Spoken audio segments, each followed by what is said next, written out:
Hello everyone, welcome to Samadhan series of Adityanjali math once again. आज लेके आए हैं आपके लिए linear equation in two variable class 10 R S Aggarwal book से अप स्ट्रीम डाउन स्ट्रीम से रिलेटेड क्वेश्चंस। यानी बोट जो चलते हैं नदी में अगर धारा के साथ चले तो उसको हम डाउन स्ट्रीम बोलते हैं।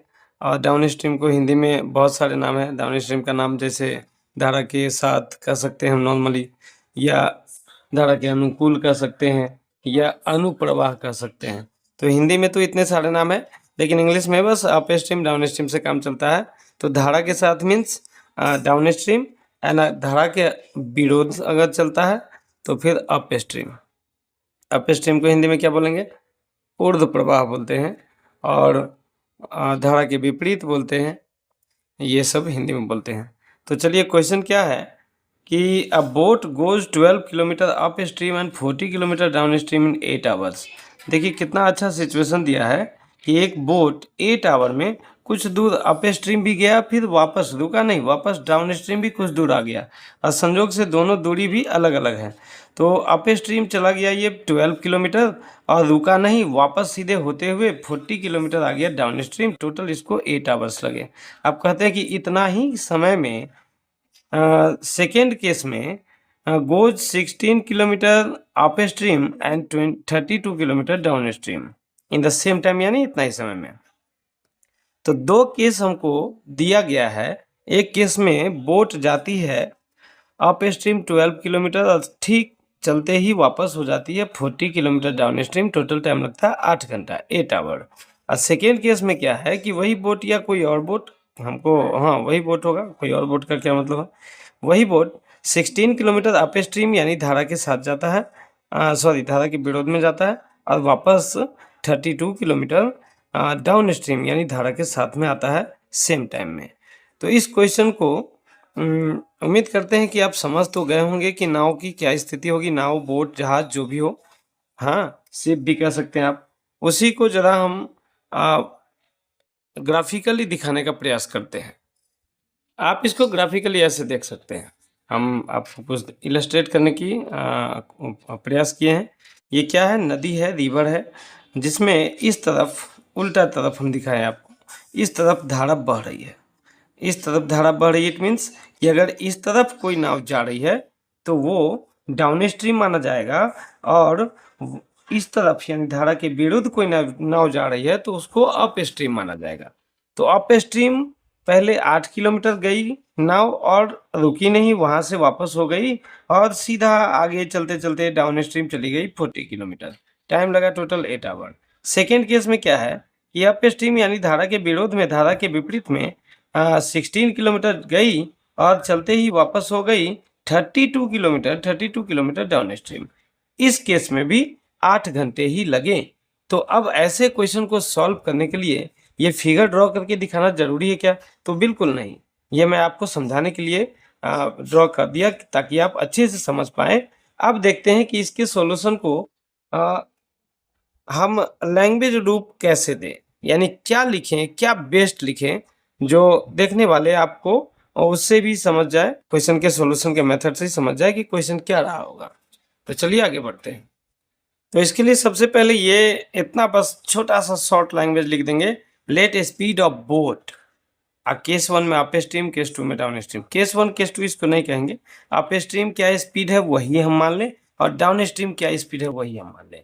इतना हमको ध्यान रखना है कि अगर बोट का speed in still water, still water का मतलब होता है कि जब पानी नहीं चले, पानी स्थिर हो जाए, उसमें बोट का स्पीड अगर हम मान लेते हैं a kilometre per hour, 1 kilometre per hour boat का स्पीड है, और वाटर का फ्लोइंग स्पीड है बी किलोमीटर पर आवर। तो बी किलोमीटर पर आवर और 1 किलोमीटर पर आवर, इसका जो माइनस होगा, डिफरेंस होगा, वही अप स्ट्रीम हुआ, यानी धारा के विरुद्ध। तो ये a माइनस बी हो गया अप स्ट्रीम, यही हम मान लेते हैं x किलोमीटर पर आवर, और डाउन स्ट्रीम स्पीड मान लेते हैं y किलोमीटर पर आवर। अब अप स्ट्रीम अगर a माइनस बी हो गया तो डाउन स्ट्रीम क्या हो जाएगा? a plus b. a means speed of boat in still water and b means speed of water. ठीक है, तो दोनों के स्पीड को प्लस कर दे तभी धारा के साथ चलने वाला स्पीड आएगा। तो ये हो गया a plus b kilometre per hour, और अपस्ट्रीम स्पीड हो गया a minus b kilometre per hour. तो तत्काल हमको इस a और b से मतलब नहीं है, इसको थोड़ा हम ठीक से लिख दें, a minus b kilometre per hour. तत्काल हमको ए बी से मतलब नहीं है, तत्काल हम ये मान के चलेंगे कि up stream speed x kilometre per hour और down stream speed y kilometre per hour. अब हमको ये सोचना है कि ये स्पीड डिस्टेंस एंड टाइम का क्वेश्चन है, तो स्पीड डिस्टेंस एंड टाइम में हमको दिया हुआ डिस्टेंस दोनों ही केस में कि अप स्ट्रीम कितना चला, डाउन स्ट्रीम कितना चला, और उसके बाद हमको टाइम दिया हुआ है, टाइम, और हम माने हैं क्या, माने हैं हम स्पीड। अब स्पीड दो केस है, एक अप स्ट्रीम एक डाउन स्ट्रीम, तो दोनों को अलग अलग माने हैं, तो स्पीड हमको दो बार लिखना पड़ रहा है, दो अलग अलग मानना पड़ रहा है। डिस्टेंस फिक्स है, डिस्टेंस भी दो बार फिक्स है, और टाइम जो भी है सिंगल है दोनों केस में या अलग है, उससे फर्क नहीं पड़ेगा। तो इसमें हम टाइम बराबर टाइम का अगर फॉर्मूला लगा दें तो टाइम बराबर फॉर्मूला क्या हो सकता है, तो time is equal to distance by speed हो सकता है। Time is equal to distance by speed, और टाइम हमको 8 घंटा दोनों केस में दिया हुआ है, तो हम डिस्टेंस बाय स्पीड करेंगे लेफ्ट साइड और राइट साइड में टाइम देंगे। तो डिस्टेंस बाय स्पीड कैसे, तो जैसे जैसे गया वैसे, तो पहले अप स्ट्रीम गया 12 किलोमीटर, तो 12 किलोमीटर डिस्टेंस हो गया, और टाइम कितना, उसको उसका स्पीड क्या रहा होगा उस टाइम में, तो x किलोमीटर पर आवर, तो ये 12 किलोमीटर डिस्टेंस और x किलोमीटर पर आवर आपको हो गया टाइम। तो डिस्टेंस बाय स्पीड, तो डिस्टेंस बाय स्पीड क्या हो गया, टाइम, यानी 12 किलोमीटर अप स्ट्रीम जाने में लगा समय। अब वापस 40 किलोमीटर डाउन स्ट्रीम गया, तो डाउन स्ट्रीम स्पीड माने y किलोमीटर पर आवर, तो डिस्टेंस 40 किलोमीटर और स्पीड हो गया y किलोमीटर पर आवर। तो इस तरह से 40 बाई y क्या हो गया, 40 किलोमीटर डाउन स्ट्रीम जाने में लगा समय, और ये दोनों ही समय का सम कितना है, तो 8 घंटा है। ठीक है, आई होप कि इतना बात समझ गए होंगे। और सिमिलरली ठीक इसी प्रकार हम देखते हैं कि सेकेंड केस में 16 किलोमीटर अप स्ट्रीम गया, तो डिस्टेंस 16 किलोमीटर हो गया और टाइम स्पीड हो गया x किलोमीटर पर आवर, तो डिस्टेंस बाय स्पीड 16 किलोमीटर जाने में लगा टाइम, 16 किलोमीटर अप स्ट्रीम जाने में लगा टाइम।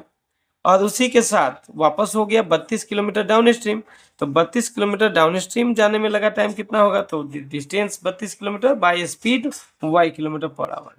तो अब ये टाइम और ये टाइम दोनों मिला के फिर से वही 8 आवर आ गया, ये अकॉर्डिंग टू क्वेश्चन में ऐसा दिया हुआ है। अब ये आपको क्या मिल गया, ये आपको मिल गया linear equation in two variable. अब आप चाहे तो इसको न्यूमरेटर फॉर्म में लावें, और ना चाहे तो ऐसे ही हम काट खोट कर देंगे। तो देखिए, काहे उसको न्यूमरेटर डिनोमिनेटर करें, हम सीधे इसको देखते हैं कि दोनों जगह तो बाई में ही है, डिनोमिनेटर में यहाँ है तो यहाँ भी डिनोमिनेटर में है, और y यहाँ डिनोमिनेटर में है तो यहाँ भी डिनोमिनेटर में है। तो ऐसे में जरूरी नहीं है कि न्यूमरेटर फॉर्म में ही लाएं, इसी में ही अपना काम निपटा लेंगे। तो हम देखते हैं कि हम किसको सिंप्लीफाई करना ज्यादा आसान समझते हैं, 16 को या 32। तो 16 आई थिंक ज्यादा बेटर रहेगा, 4 जा 48 एंड 3 जा 48। तो इसको, इस पूरे इक्वेशन को 3 से और इस पूरे इक्वेशन को अगर 4 से मल्टीप्लाई कर दे तो हमको वो काम आसान हो जाएगा करना जो हम करना चाहते हैं। तो हम करें क्या, तो पहले वाले इक्वेशन को 4 से मल्टीप्लाई बाई 4 एंड सेकेंड वाले इक्वेशन को मल्टीप्लाई बाई 3। अब हमको मिला क्या, हमको मिला 12 4 जा 48, तो 48 बाई में x प्लस 44 जा क्या होगा, तो 160 बाई में y इज इक्वल टू 8 8 8 8 4 जा भी हमको करना पड़ेगा, तो 8 4 जा क्या हो जाएगा 30। ठीक है, इधर आते हैं 3 से, तो 16 3 जा 48, 48 बाई एक्स प्लस 32 3 जा 96 हो जाएगा by y is equal to 8 3 जा क्या हो जाएगा 24। अब आप देख लिए linear equation in two variable को। अब एलिमिनेशन मेथड हम यूज करने जा रहे हैं। एलिमिनेशन मेथड में क्या होता है बाबू, अगर हम ऐड करें तो ठीक है, सब्ट्रैक्ट करें तो साइन चेंज होना चाहिए। और ऐड और सब्ट्रैक्ट कब करते हैं, उम्मीद करता हूं कि आप समझते होंगे पहले से। अगर दोनों ही साइन सेम रहे तो मजबूरी है हमको सब्ट्रैक्ट करना, और दोनों ही साइन अगर अलग अलग रहे तो ऐड करने से काम चल जाता है। तो हमको यहाँ करना पड़ेगा सब्ट्रैक्ट, तो सब्ट्रैक्टिंग यहाँ लिख देंगे, सब्ट्रैक्टिंग। अब सब्ट्रैक्शन का इफेक्ट होता है कि नीचे वाले का साइन उल्टा हो जाता है, तो नीचे वाला यानी ये और ये, तो इसका साइन पॉजिटिव है तो नेगेटिव हो जाएगा, और इसका साइन भी पॉजिटिव है तो नेगेटिव हो जाएगा, इसका साइन भी पॉजिटिव है तो नेगेटिव हो जाएगा। अब देखिए बचा क्या, तो ये 48/8 48/x से 48/x घट गया, कट के 0 हो गया। अब आपके सामने बचा क्या, 160/y माइनस 96/y। तो आप 160 से अगर 96 सब्ट्रैक्ट करते हैं तो 0 माइनस 6 4, और ये 15 माइनस 6 9, तो 6 हो जाएगा 64। आपको आएगा ये 64/y is equal to 32 minus 24 क्या होगा, तो 8 होगा। अब 8 1 जा और 8 8 जा। अब आप कह सकते हैं 1 इंटू वाई, 1 इंटू वाई यानी y, और y इज इक्वल टू क्या आ गया आपको, 8 8। अब ये 8 क्या आएगा, 8 किलोमीटर पर आवर, स्पीड का यूनिट है किलोमीटर पर आवर आएगा। अब linear equation in two variable का रूल आप बहुत अच्छे से समझते हैं। एक का वैल्यू आया तो हम करते क्या है, उसी को किसी एक या पहला या दूसरा किसी इक्वेशन में उसी वैल्यू को डालते हैं, तो फिर दूसरे वेरिएबल का भी वैल्यू आ जाता है। अब हम करेंगे क्या, on putting the value of y in equation 1 या 2, जो भी हमको छोटा लगे उसमें पुट करेंगे, और एक्स का भी वैल्यू आ जाएगा, और एक्स और वाई का वैल्यू जैसे ही आ गया तो हम आसानी से निकाल लेंगे ए और बी का वैल्यू, जो कि speed of boat in still water and flowing of water का है। ठीक है, तो इसको इरेज करते हैं। अब आगे लिखते हैं, on putting the value of y in equation 1, 1 ही छोटा लगा, 1 में ही पुट कर देते हैं। तो 12/x प्लस 40/8, y के बदले हम 8 डाल दिए, 8 आया था y का मान, और ये बराबर क्या है, तो 8 आ, इक्वेशन 1 यही था। अब आप देख सकते हैं तो ये बिल्कुल ही सिंप्लीफाई हो जाएगा, 8 5 जा 40, 8 1 जा 8 5 जा। अब ये 5 अगर इधर ले आते हैं तो हमको क्या मिला, हमको मिला 12/x is equal to 8 minus 5, 8 minus 5 क्या होगा, 3। अब 3 से अगर आप 12 को सिंप्लीफाई कर दे, 3 1 जा 3 4 जा, तो 1 इंटू एक्स यानी x, तो और हम कह सकते हैं 4 इज इक्वल टू एक्स, और x इज इक्वल टू 4। अब 4 क्या आएगा, तो यूनिट किलोमीटर पर आवर। अब x एंड y का जब वैल्यू आ गया तो अब हम निकाल लेंगे a और b का वैल्यू।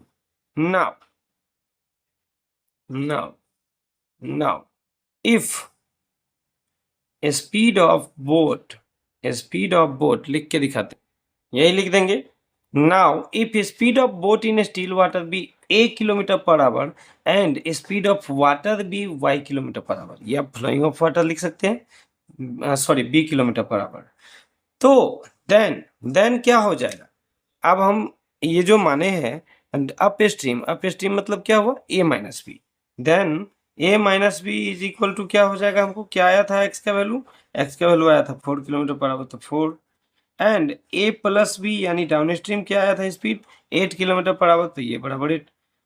अब इस दोनों में फिर से एक linear equation in two variable आ गया आपको, तो आप जैसे ही देखेंगे वेरी सिंपल आपको दिख रहा है, b एक निगेटिव है एक पॉजिटिव है, तो एडिंग से ही अपना काम चल जाएगा। तो ऐड करेंगे, तो ऐड करने पर ये क्या हो जाएगा,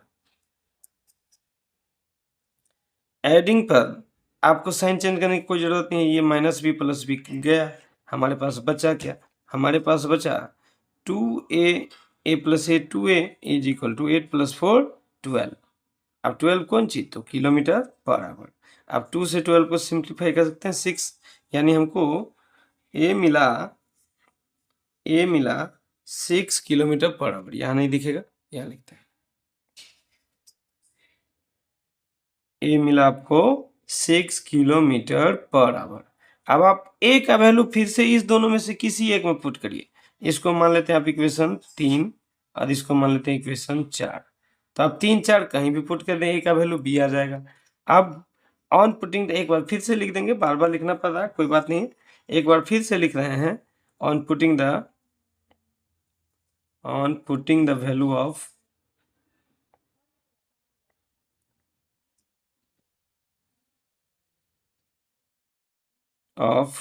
a इन इक्वेशन, कहीं पर डाल दीजिए, अब 2 में डाल, सॉरी 4 में डाल देते हैं। इक्वेशन 4 क्या है, a plus b equal to 8, तो वी गेट, हम क्या पाते हैं, हम पाते हैं a के बदले तो हम वैल्यू रख देंगे 6 किलोमीटर पर आवर, तो a के बदले 6 plus b is equal to 8। तो फिर b क्या आ जाएगा आपको? तो अब ऑब्वियस सी बात है, b आपको आ जाएगा 8 माइनस 6, 6 उधर जाके माइनस हो जाएगा, तो 8 माइनस 6 क्या होगा? 2। अब 2 क्या होगा? Kilometre per our. आपका आंसर दोनों ही आ चुका है। बस लास्ट में आपको लिखना है बाकी कि hence the required speed of boat in still water is 6 kilometre per our and speed of flowing of water is 2 kilometre per our. यही आपका आंसर हो जाएगा, तो वो लिख के दिखा देते हैं। फटाफट इसका स्क्रीनशॉट ले लीजिए। बस लास्ट में आपको इतना जरूर लिख देना है 10। The required speed of boat in still water is 6 kilometre per hour and speed of water is 2 kilometre per our. इतना कर देने का मतलब हुआ कि आप खूब अच्छे से रोटी बनाए, ऊपर से घी लगा दिए। ठीक है, तो बिना घी का रोटी अच्छा नहीं लगेगा। तो आई होप कि आपको समझ में आ गया होगा क्वेश्चन कैसे अच्छे ढंग से सॉल्व करें, लैंग्वेज में कमी ना हो और लैंग्वेज ऐसा हो जिसको देख के क्वेश्चन क्या कह रहा है, क्वेश्चन में क्या डिमांड कर रहा है, क्वेश्चन क्या पूछा जा रहा है क्वेश्चन में, वो सारा बात क्लियर होता चला जाए। तो चलिए उम्मीद करते हैं कि बोट एंड स्ट्रीम से संबंधित ये क्वेश्चन आपको अच्छे से समझ में आया होगा। अब बोट एंड स्ट्रीम का स्टैंडर्ड क्वेश्चन देखने के बाद बोट एंड स्ट्रीम का ही एक बिल्कुल ही नॉर्मल क्वेश्चन हम देखते हैं। वो जो अभी देखे थे वो थोड़ा सा स्टैंडर्ड क्वेश्चन के कैटेगरी में आएगा, और ये वाला क्वेश्चन वेरी सिंपल यानी बिल्कुल प्लेन मिलेगा आपको। तो ये क्वेश्चन क्या है? A sailor goes 8 kilometre down stream in 40 minutes and return in 1 hour. अब देखिए सोचने वाली बात है, 8 किलोमीटर कोई गया है डाउन स्ट्रीम जाए चाहे अप स्ट्रीम जाए, 8 किलोमीटर गया है तो रिटर्न कितना किलोमीटर होगा? रिटर्न भी तो 8 किलोमीटर ही होगा। ठीक है, तो 8 किलोमीटर डाउन स्ट्रीम गया 40 मिनट में तैर के एक सेलर यानी नाविक, और 1 घंटा में वापस आ गया, 1 घंटा में 1 आवर में वापस आ गया। Find the speed of sailor in still water and the speed of the current, यानी धारा की क्या स्पीड है, गति है, और अस्थिर जल में नाविक की क्या स्पीड है, नाविक का क्या स्पीड है। तो चलिए ये बिल्कुल प्लेन क्वेश्चन है, इसमें हम डायरेक्ट क्या करेंगे, तो speed of boat in still water या speed of sailor in still water लिख लेंगे, मान लेंगे पहले से, और साथ में स्पीड ऑफ करंट मान लेंगे, और उसके हिसाब से इक्वेशन हम बना देंगे। इक्वेशन कैसे बनाएंगे? तो 8 किलोमीटर डाउन स्ट्रीम गया है, डाउन स्ट्रीम का मतलब क्या हो गया?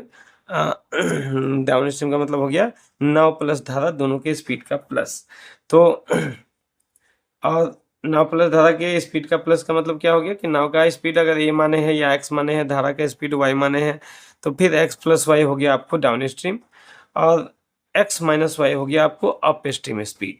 तो चलिए इसके लिए क्या प्रॉपर लैंग्वेज होना चाहिए और कैसे लिखना है, तो ध्यान रखना है, ये क्वेश्चन आपको 3 नंबर में पूछ सकता है, और इससे पहले वाला क्वेश्चन ठीक वो भी बोट एंड स्ट्रीम का था, वो 5 नंबर में पूछेगा आपको। तो इसके लिए क्या प्रॉपर लैंग्वेज लिखे, चलिए आगे देखते हैं। तो इसके लिए वेरी सिंपल प्रॉपर लैंग्वेज लिखेंगे, let the speed of sailor in still water be x kilometre per hour and speed of current be y kilometre per hour. तो धारा की गति y किलोमीटर पर आवर लिख लिए और मान लिए, और स्पीड ऑफ सेलर यानी नाविक का स्पीड स्थिर जल में हम मान लिए x किलोमीटर प्रति घंटा। अब according to question, therefore according to question, इसलिए प्रश्न के हिसाब से हम क्या कर सकते हैं, तो यहाँ हम दिमाग लगा लिए, distance is equal to distance कर दें। तो डिस्टेंस बराबर क्या होता है बाबू? तो डिस्टेंस इज इक्वल टू होता है स्पीड इंटू टाइम। अब स्पीड भी पता है, टाइम भी पता है। अब स्पीड कैसे पता है? तो कहता है कि 40 मिनट में डाउन स्ट्रीम गया है 8 किलोमीटर। तो डाउन स्ट्रीम का मतलब क्या हुआ? धारा के साथ, और धारा के साथ नाव की गति या नाविक की गति क्या हो जाएगी? तो नाविक की स्थिर जल में गति प्लस धारा की गति, यानी x plus y kilometre per hour, ये हो गया आपको डाउन स्ट्रीम में स्पीड, और इंटू 60/40 आवर करने के चक्कर में बाई 60 कर दिया, सॉरी 40/60 कर दिए, मिनट था तो मिनट को आवर में कन्वर्ट करने के लिए। अब ये क्या हो गया? Speed into time. Speed into time क्या होगा? डिस्टेंस। अब देख भी सकते हैं कि यहाँ ये आवर और ये आवर कट जाएगा और हमको बस किलोमीटर बचेगा, किलोमीटर इक्वल टू किलोमीटर। ठीक है, अब आप जितना सिंप्लीफाई कर सकते हैं कर दीजिए, 22 जा 23 जा। तो इस तरह से हमको 2 into x plus y, 2 into x plus y क्या हो जाएगा? 2x plus 2y। Kilometre kilometre हटा दीजिए, किलोमीटर किलोमीटर भी हटा दीजिए, 2 इंटू एक्स और 2 इंटू वाई, यानी 2x प्लस 2y, और उधर क्या हो गया, तो 8 टू जा, आपको 2x प्लस 2y नहीं करना था, गलती कर दिए। आप 2 को रहने दीजिए बाहर, 2 को बाहर, अंदर में x प्लस वाई होगा, तो यही cross multiplication, sorry cross multiplication नहीं, multiplication 2 into x plus y, और इधर क्या है इक्वल में आपको, तो 8 इंटू 3, तो 8 इंटू 3 ही रहने दीजिए आप। अब 2 से आप 8 को सिंप्लीफाई कर सकते हैं 4, तो 4 3 जा क्या हो गया 12, इसका मतलब आपको x प्लस वाई का वैल्यू 12 आ गया। सिमिलरली जब आप इसको सिंप्लीफाई करेंगे, चूंकि डाउन अप स्ट्रीम गई थी 1 घंटा में उतना ही दूरी, तो अप स्ट्रीम यानी क्या, स्पीड हो जाएगा नाव का स्पीड माइनस धारा का स्पीड, तो इसका मतलब हो गया x minus y kilometre per hour, और टाइम लगता है 1 घंटा, तो ये घंटा से घंटा कट गया, और किलोमीटर से 1 किलोमीटर कट गया। अब इससे आपको क्या आ गया, x minus y is equal to 8 kilometre per hour, यानी 8 पर रखना आपको, इसको आप मान लेंगे पहला इक्वेशन, और यहाँ आपको आ गया x minus y is equal to 8, ये आप मान लेंगे दूसरा इक्वेशन। तो आ गया आपको linear equation in two variable, वो भी 2 इक्वेशन आ गया, दोनों में वेरिएबल का कोएफिशिएंट 1 1 है। अब क्या चाहिए आपको, वेरी सिंपल कंसेप्ट हो गया। अब आप इसको एलिमिनेशन मेथड से जल्दी से काट फाट के एक निकाल लीजिए, एक निकाल के फिर किसी एक इक्वेशन में डालिए, फिर दूसरा निकाल लीजिए। तो आप यहाँ करेंगे फ्रॉम इक्वेशन 1 एंड 2, फ्रॉम, अब लिख के दिखा दें क्या करें, from equation 1 and 2 x plus y equal to 12 and x minus y equal to 8। अब आपको देखने में आराम से दिख रहा है कि y यहाँ पॉजिटिव है, यहाँ नेगेटिव है, तो हम सब्ट्रैक्ट क्या करें, ऐड कर देने से हमारा काम चल जाएगा। तो ऐड करने से कोई साइन चेंज नहीं होगा, ये minus y plus y minus y, zero हो गया कट के। हमारे साथ बचा क्या, तो x प्लस एक्स यानी 2x, और 2x is equal to 12 plus 8, 12 plus 8 क्या होगा, तो 12 प्लस 8 20 होगा। अब आप 2 से 20 को सिंप्लीफाई करेंगे तो 10 आ जाएगा, यानी आपको x का वैल्यू आ गया 10 किलोमीटर पर आवर, x का वैल्यू आ गया आपको 10 किलोमीटर यानी 10 किलोमीटर पर आवर। क्या मतलब है इसका, यानी स्थिर जल में, स्टिल वाटर में नाव की गति आपको मिल चुकी है, और वो क्या है 10 किलोमीटर पर आवर। अब यही स्पीड हम इक्वेशन 1 या 2 कहीं भी पुट कर दें तो हमको मिल जाएगा speed of still water, sorry still water नहीं, स्पीड ऑफ वाटर। तो हम लिखते हैं now putting the value of x in equation 1। चलिए लिख के दिखाते हैं। अब x का वैल्यू हम पुट कर देंगे इक्वेशन 1 में, तो क्या लिख देंगे उसके लिए, now on putting the value of x in equation 1 we get, हम क्या पाते हैं, x plus y equal to 12, तो x के बदले हम लिख दिया 10, 10 प्लस वाई इक्वल टू 12, यानी y इक्वल टू क्या हो गया 12 माइनस 10, 12 माइनस 10 क्या होगा 2, यानी y आ गया 2 किलोमीटर पर आवर। अब आपको मिल चुका है अस्थिर जल में नाव का चाल 10 किलोमीटर प्रति घंटा, और धारा की चाल क्या, तो 2 किलोमीटर प्रति घंटा। अब क्या है, रोटी तो बना लिए, घी लगा लीजिए, यानी आप यहाँ फाइनली एक बार लिख दीजिए इसी बात को लैंग्वेज फॉर्म में। बस लास्ट लाइन हमको यही लिख देना है, दस या हेंस द रिक्वायर्ड जरूर लिखिएगा, the required speed of boat in still water be, जो आया है सो, यानी 10 kilometre per our, 10 kilometre per hour. और आपको स्टिल वाटर में बोट का स्पीड तो 10 आ गया, और धारा की गति क्या आया है, तो 2 किलोमीटर पर आवर, तो यहाँ लिख देंगे 2 किलोमीटर पर आवर। हो गया आपका सॉल्यूशन खत्म। ये 3 मार्क का क्वेश्चन और पिछले वाला 5 मार्क का क्वेश्चन। तो चलिए उम्मीद करता हूँ कि आपको बोट एंड स्ट्रीम से संबंधित जो कन्फ्यूजन छोटा मोटा रहता है वो सब दूर करने में सहायता मिली होगी, और ये क्वेश्चन आप अच्छे से समझे होंगे। दोनों हाई लेवल का क्वेश्चन यानी 5 नंबर का क्वेश्चन यानी लॉन्ग टाइप का क्वेश्चन बोट एंड स्ट्रीम में कैसा बनता है वो पिछला क्वेश्चन देखे होंगे, और इसी बोट एंड स्ट्रीम में शॉर्ट टाइप क्वेश्चन यानी 3 नंबर का क्वेश्चन कैसा बनता है वो आप ये वाले क्वेश्चन में देख लिए। तो आपके आर्य सवाल में बोट एंड स्ट्रीम से संबंधित 2 ही क्वेश्चन है एक्सरसाइज में, हो सकता है और क्वेश्चन हो एग्जाम्पल में, तो मैं प्रयास करूंगा एक और वीडियो बना दूं 1-2 और क्वेश्चन लेके। ठीक है, तब तक के लिए धन्यवाद। आप इसको खूब अच्छे से समझे और अपने जरूरतमंद दोस्तों के बीच शेयर जरूर कर दें। ओके, धन्यवाद।